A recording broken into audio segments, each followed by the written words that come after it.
You ask Tiger to calculate. This deals with linear inequalities with one unknown.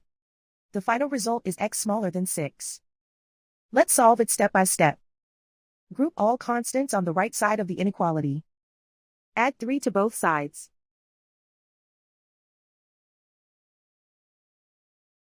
Simplify the arithmetic.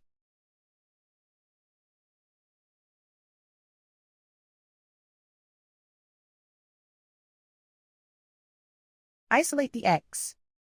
Divide both sides by 0.5.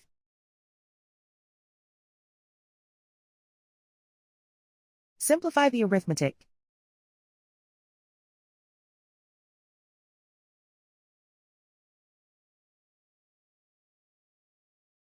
Plot the solution on a coordinate grid. And so the final result is x smaller than 6.